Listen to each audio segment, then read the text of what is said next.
নিচাযুক্ত সামগ্ৰী বা ড্ৰাগছৰ বিৰুদ্ধে আমাৰ যি অভিযান আছে অব্যাহত আছে আৰু এই অভিযান জিলাখনক ড্ৰাগছ মুক্ত কৰিব নোৱাৰালৈকে অভিযান চলি থাকিব।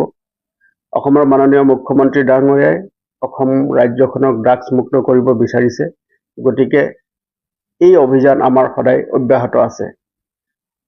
এই অভিযানৰ এক বিশেষ অংশস্বৰূপে যোৱাকালি আবেলি আমাৰ এটা বিশেষ অভিযান চলিছিলে আৰু সেই অভিযান কালত আমি সীমান্তৱৰ্তী অসম মিজোৰাম বৰ্ডাৰৰ পৰা আমি এটা অপাৰেশ্যন আৰম্ভ কৰিছিলোঁ ৰাতি, আৰু সেই অপাৰেশ্যনটোত পিছত আমি এটা গাড়ী শিলকুৰি অঞ্চলত শিলকুৰি পথত আমি এটা গাড়ীখন হ'ল বলেৰো পিকআপ ভান, গাড়ীখনৰ নাম্বাৰ হ'ল AS11CC 8697। এই গাড়ীখন আমি শিলকুৰি ৰোডত আমি ইণ্টাৰচেপ্ট কৰোঁ আৰু যেতিয়া গাড়ীখন আমি খানতালাচি চলাওঁ, গাড়ীখনত দুজন ব্যক্তি আছিলে, এজন চালক আৰু এজন ব্যক্তি গাড়ীখনত আছিলে।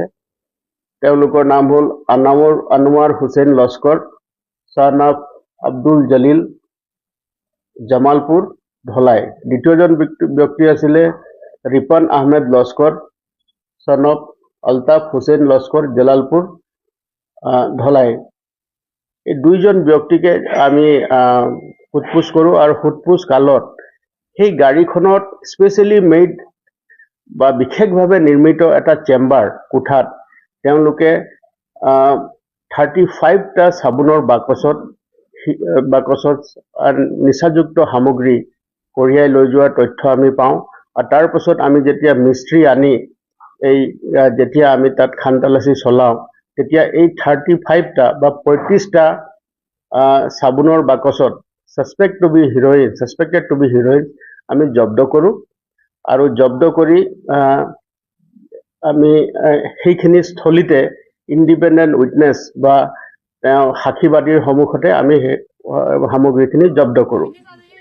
এই অভিযান কালত আমি যিখিনি সামগ্ৰী আমি জব্দ কৰিলোঁ সেইখিনি আমি তাত ড্ৰাগ টেষ্টিং কিটৰ দ্বাৰা আমি তাত পৰীক্ষণ কৰা হয় আৰু পৰীক্ষণ কালত এইটো আমি তাত পজিটিভ যিটো ৰিজাল্ট আমি পাইছোঁ আৰু তাৰ পাছতে লগে লগে আমি গোটেই সামগ্ৰীখিনি আমি জব্দ কৰিছোঁ গাড়ীৰ সৈতে। আৰু তাৰ লগতে এই যিখিনি সামগ্ৰী নিচাযুক্ত সামগ্ৰী আমি জব্দ কৰিলোঁ, এই নিচাযুক্ত সামগ্ৰীখিনিৰ ওজন যেতিয়া আমি ৱেট লওঁ, ওজন হ'ল 415 গ্ৰামছ আৰু তাৰ লগতে 2 লাখ কেছ এমাউণ্ট নগদ ধন 2 লাখ নগদ ধন তেওঁলোকৰ পৰা আমি জব্দ কৰিছোঁ।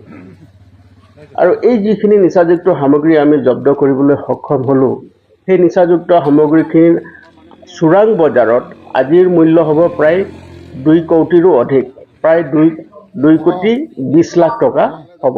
গতিকে সামগ্ৰীখিনি আমি জব্দ কৰিলোঁ। দুইজন ব্যক্তিক তেওঁলোকে চুবুৰীয়া ৰাজ্যৰ পৰা, আমাক প্ৰাৰম্ভিক তদন্তত দেখা গৈছে যে তেওঁলোকে চুবুৰীয়া ৰাজ্যৰ পৰা তেওঁলোকে এই সামগ্ৰীখিনি প্ৰায় এক সপ্তাহৰ আগতে তেওঁলোকে এই সামগ্ৰীখিনি লোড কৰিছিলে আৰু লাহে লাহে তেওঁলোকে তাৰ পৰা অহা আৰম্ভ কৰিছিলে এটা আন্তঃৰাষ্ট্ৰীয় সীমা অঞ্চলৰ পৰা, আৰু আমি তেওঁলোকক ফ'ল' কৰি আছিলোঁ আৰু তাৰপিছত যোৱা নিশা আমি তেওঁলোকক ধৰিবলৈ সক্ষম হ'লোঁ। আৰু এই অভিযান কালত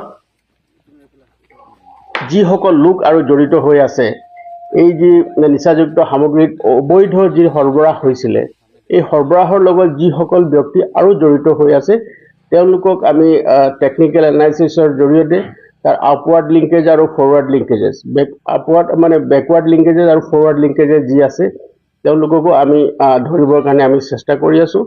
আৰু আমাৰ যে এই অভিযান আছে নিচাযুক্ত সামগ্ৰীৰ বিৰুদ্ধে, এই যি অভিযান আছে সেই অভিযান অব্যাহত থাকিব।